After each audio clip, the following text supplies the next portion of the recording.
को दें। Item number 20 सुश्री सयोनी घोष। बोलो। ये पहली बार की माननीय सदस्य सुना आप? जी हाँ, बहुत अच्छी है सर, सुनिए इनका आप बीच में मत टोकना उनको और सलाह मत देना, आप पीछे सीट पे चल जाओ।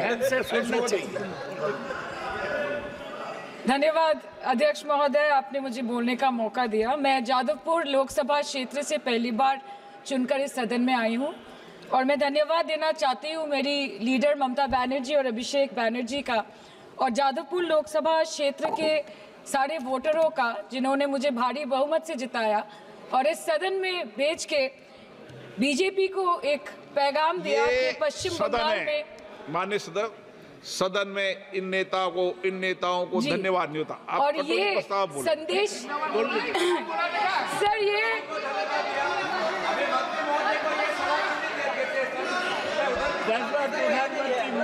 Sir okay sir, no problem sir. Sir मैं धन्यवाद देना चाहती हूँ जादवपुर लोकसभा क्षेत्र के लोगों का जिन्होंने मुझे भारी बहुमत से यहाँ पे जिता के भेजा और ये पैगाम दिया कि पश्चिम बंगाल में नफरत की रणनीति और धोखेबाजी की राजनीति नहीं चलेगी। अध्यक्ष महोदय, मैं उम्मीद करूंगी कि आज आप मुझे पूरा बोलने का मौका दें, क्योंकि हाल ही में हुए नीति आयोग की जो मीटिंग हुई थी वहां पे हमारी माननीय मुख्यमंत्री, जो देश की एकमात्र महिला मुख्यमंत्री भी है, उनका माइक बीच राह में ऑफ कर दिया गया था। वो बंगाल के अरे अभी तो शुरुआत है, ये तो ट्रेलर है, पिक्चर बाकी है। अध्यक्ष महोदय, मैं आपसे ये बोलना चाहती हूँ कि वो बंगाल के हक के लिए यहाँ पे सवाल उठाने आई थी, वो बंगाल के लोगों की बात रखने यहाँ पे आई थी, लेकिन उनका माइक ऑफ कर दिया गया। आपके माध्यम से मैं इस सदन में उपस्थित वहाँ जो बैठे हैं माननीय सदस्य, कोई भी घटना को सर एक लाइन आपका डिलीट करेंगे सर, एक लाइन सर, मैं यही बताना चाहती हूँ कि बंगाल के लोगों का आगे जाके बंगाल की लोग आपके पार्टी की माइक ऑफ कर देंगे। बस एक चुनाव बाकी, आप देख लीजिएगा। Sir, all India Trinamool Congress इस सदन और इस देश का 3rd लार्जेस्ट ऑपोजिशन पार्टी है और हम आपसे धन्यवाद हम आपको देते हैं कि आपने हमको रेलवे, स्वास्थ्य, शिक्षा और आज ये पशुपालन जैसे महत्वपूर्ण विषय पे चर्चा करने का मौका दिया। लेकिन तृणमूल कांग्रेस आगे जाके देश के हर महत्वपूर्ण मुद्दे पे बात करेगा, चाहे वो चीन का अनैतिक रूप से इस देश में प्रवेश हो या वो 700 से ऊपर आंदोलन जीवी किसानों की। माननीय सदस्य, आप पहली बार बोल रही हैं, मैं आपको हस्तक्षेप नहीं करना चाहता, लेकिन जिस अनुदानों की मांगों पर चर्चा सर अभी आ रहे हैं सर, नीट के घोटाले से लेके जीएसटी के बोझ तक, एयरपोर्ट की छत टूट जाने से लेके रेल पटरी से छूट जाने तक तृणमूल कांग्रेस के सदस्य, हर सांसद देश के हर गंभीर मुद्दे पर चर्चा करेंगे। बस यही आपको बोलना था। रिस्पेक्टेड सर, मामाटी मानुष is the Magna carta of the governance of West Bengal and our party, and I feel truly honored that today I've been given the opportunity to talk on a ministry which is intrinsic to the Mamati Manush of the country. हमारे किसान अपनी मवेशी को, अपनी फसल को माँ की तरह पूछते हैं, जिस खेत में वो हल चलाते हैं उस जमीन को नमन करते हैं। But does this major sector get support from the government? Sir, Indian agriculture supplies around 58% of India's livelihood and is a principal source of income for half of the population, accounting for 17 to 18% of the country's GDP. 70% of India's rural poor depend on livestock and farm animals. But does this sector get what it deserves? इसका जवाब अगर आप देश के किसान से पूछेंगे तो वो आपको यही बात बोलेंगे कि चाय से शुरू हुई थी सरकार और गाय पे अटक गई और विकास की मौसी 10 साल में रास्ते में भटक गई। Sir, exorbitantly high cost of cattle and poultry feed under the mismanagement of this sector by the current government and wholesale fodder inflation hovering between 25% to 28.6% in the last 2 to 3 years, it is a 9-year high. Sir, किसान खुद क्या खाएंगे? अपने परिवार के लोगों का खिलाएंगे? अपनी गाय, भैंस, भेड़, बकरी को क्या खिलाएंगे? सर ऐसे ही वारदात होते हैं जहां गरीबी से जूझता हुआ एक किसान उसको अपनी गाय भेड़ बकरी को बेचने में मजबूर करते हैं और अंत में जाके वो अपनी खुद की जान ले लेते हैं। सर पिछले 10 सालों में 1,12,000 किसानों ने इस देश में आत्महत्या की। एनसीआरबी की एक रिपोर्ट के अनुसार 10 साल में हर दिन इस देश में एवरेज में 30 किसान हर दिन अपनी जान ले लेते हैं। सर इस देश के लोगों का यही है किस्सा कि जिसको जिताया वो राजा की तरह जाएगा और जिन्होंने जिताया वो फकीर की तरह। सर ये बहुत गौरक्षा की भी बातें करते हैं। देश के लोगों को ये पता होना चाहिए that there is a fodder crisis in India and the union minister has himself stated in a written reply in Rajya Sabha that yes, the country is deficit in fodder. So it means that cows are dying without food in government-owned goshalas, especially the BJP-ruled state. 74,000 cattle had died at Panjrapols in Sundarnagar and Banaskantha district of Gujarat in the last 3 years. 200 cows were found dead in Madhya Pradesh's Shivpuri district. 173 cows allegedly died in a week in Chhattisgarh. And 74,016 cows had died in Hingonia Gaushala in Jaipur during the previous BJP government in Rajasthan. तो sir पहले खाना ही नहीं मिला, fodder crisis, फिर मिल भी जाए तो इतना महंगा कि किसान खरीद ही नहीं पा रहा है, फॉडर इन्फ्लेशन, और सर खाना मिल भी जाए तो पशुओं की बीमारी। उससे मुकाबला करने के लिए इस सरकार ने क्या किया? The Parliamentary Standing Committee on Agriculture, Animal Husbandry and Food Processing presented its report which stated that 32.7 lakh cattle were infected by the viral lumpy skin disease across several states and a whopping 2.4 lakh cattle died within months. ये बोलते हैं कि गाय हमारी माता है पर माँ की रक्षा करना इन्हें नहीं आता है।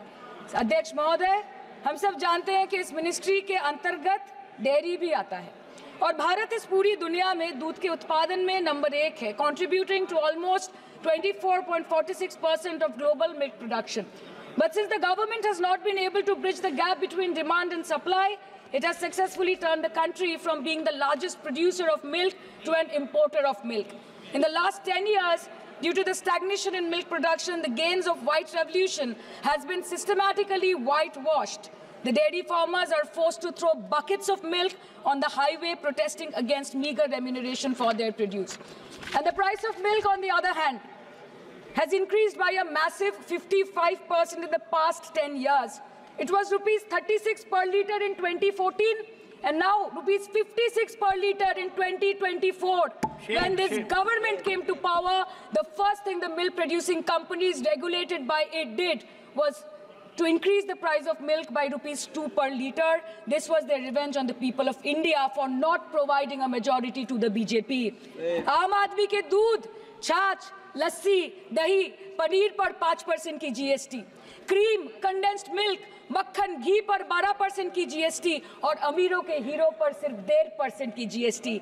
सरकार उनको रिलीफ नहीं देती है जो विदेश में जाके मिल्क शेक और लाते की चुस्कियां लगाते हैं। ये सरकार उनको रिलीफ नहीं देती जो आम आदमी 2 पैकेट दूध खरीदने से पहले 10 बार सोचता है। सर बचपन से हम सुनते आए थे कि संडे हो या मंडे रोज खाओ अंडे। India rank 2nd in egg production in the world और अंडे का फंडा यही है सर कि भारत के बच्चों के किस्मत में महीने में एक अंडा नहीं मिलता। मिड डे मील के चलते हफ्ते में अगर एक आध अंडा मिल भी रहा था तो कहीं धर्म के नाम पे तो कहीं महंगाई के चलते उसे बंद करने की मांग उठ रही है। Sir more than 50% children under the age of 5 suffer from chronic malnutrition in the country and roughly 17% children are underweight and yet most BJP ruled states do not serve eggs in midday meal scheme. This is the example of Poshan Kal in India. Sir अंत पे आते हैं मच्छी पे। आप लोगों को ज्यादा पसंद नहीं पर हम क्या करें, हम तो माछे भाते बंगाली है, हमको तो बोलना ही पड़ेगा। And not to forget that 2.8 crore fisher folk are employed directly in catching fish in the country and millions are employed in the value chain of selling fish and aquaculture. India stands 3rd in the world in the terms of fish production, contributing to 8% of global fish production and ranks 2nd in aquaculture production. The PM talks about blue revolution, but this government has allocated only 0.045% funds out of the total budget for the flagship scheme, Pradhan Mantri Matsya Sampad Yojana. Even after this meager allocation, they did not utilize 39% of the funds, and in 23-24, they did not utilize 24% of the funds allocated. और sir, भले ही सरकार को मणिपुर शब्द से allergy हो, but the fact remains that 1.5 years of lack of governance in the state has led to endangering of the fish species in India's largest freshwater body in Manipur, the Loktak Lake. So the government has to generate employment opportunities, investment in areas such as exports, post-harvest processing, and import substitution. It has to deal with adversities like overfishing, depleting of fish stocks, pollution, disease outbreak, destruction of habitat, and climate change. So my own parliamentary constituency has assembly constituencies like Baruipur, Shonarpur, Bhangor, which are heavily dependent on these sectors for livelihood. Main crops grown are wheat, rice, vegetable, fruit, oilseed, pulses, cotton and jute, and animal husbandry is practiced mostly by women in the self-help groups in the South Chobbish Pargona. They rear a wide range of domestic animals, including cattle, poultry, goat, particularly the black Bengal goat and the Pekin duck. And I take extreme pride in saying that in the last 5 years of the TMC government, the CM Mamata Banerjee has allocated a massive amount of 76,680 crore to agriculture and its allied sectors for their development. The government of West Bengal has achieved remarkable success in implementation of state schemes, namely Bangla Dairy. The state-owned company is providing financial incentive at the rate rupees 11.5 per litre of raw milk directly to the bank accounts of primary dairy farmers through milk unions. Bangla Dairy procured 3.55 crore kg milk in 2023, for which rupees 109 crore was paid to dairy farmers through direct benefit transfer. 47,900 fresh Kisan cards have been issued in the last 3 years for animal husbandry. Up to 30th November 2023, rupees 393 crore was sanctioned to marginal animal rearers in the rural areas. Bangla Shosho Bima Scheme, a fully state-funded scheme for crop insurance. Total 1.28 crore farmers were enrolled under the scheme during 23-24. 70 lakh farmers got claim settlement worth rupees 247 crore. 76,049 farmers are getting pension amounting to rupees 1,000 per month under Joy Bangla scheme. Super Bangla scheme was introduced in 2014 for ensuring remunerative prices for agricultural produce, integrating about 80,000 farmers and procuring about 100 metric tons of perishables daily. The annual turnover of this project is now rupees 106 crore. 77 new stores have been opened in financial year 23-24. 186 Krisak Bazars sub-market yards are running successfully, providing excellent marketing infrastructure for aggregation and ease of marketing.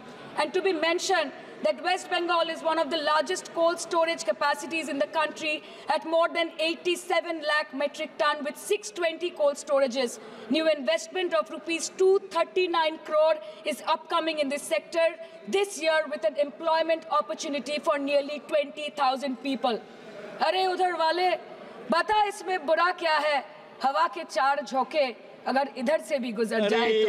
Now coming to the demands of pending funds from the government of India to West Bengal on animal husbandry and welfare.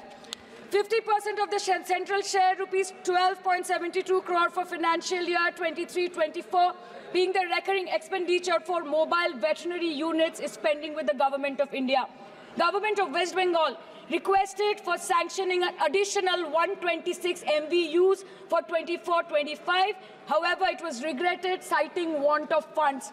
The proposed central share of 49.93 crore for financial year 24-25 for assistance to states for control of animal disease has not yet been released by the government of India. Despite repeated persuasion, Department of Animal Husbandry and Dairying has not released the central share of rupees 10 crore for financial year 24-25 for various ongoing national livestock mission schemes, including the project for the establishment of Buck Semen Station in Horinghata. ये तो बस इसी ministry से बकाया है बंगाल का. अभी दूसरी मिनिस्ट्री प्रक्रिया तो पता नहीं कहाँ पे जाके ये खत्म होने वाला है. मैडम, मैं बस ये कहना चाहती हूँ कि इस बीजेपी सरकार ने पिछले 10 सालों में इस देश के लिए क्या किया, उससे बड़ी तालिका बनेगी कि 10 साल में क्या क्या कर सकते थे पर किया नहीं. 2014 में जो किसान मोदी है तो मुमकिन है सोच के और अच्छे दिन के ख्वाब देख के बीजेपी को वोट दे रहा था, आज 10 साल बाद वो बोलता है कि मोदी है तो नामुमकिन है। शायद अभी वो किसान है भी नहीं। तो इसीलिए मैं बोलना चाहती हूँ कि समय बड़ा महत्वपूर्ण होता है अध्यक्ष महोदय, और बड़ा बलवान। बंगाली में हम एक बात बोलते हैं कि समय गेले साधन होबे ना। इसका मतलब यही है कि अगर समय चला गया तो साधना नहीं होगी, अगर भक्त रूठ गए तो आराधना नहीं होगी। और 3 से 303 से 240 के आंकड़े बोलते हैं कि इस बार जो आप चले गए तो दोबारा लौटने की संभावना नहीं होगी। तो यही बोल के मैं अपनी बात खत्म करती हूँ। Thank you so much.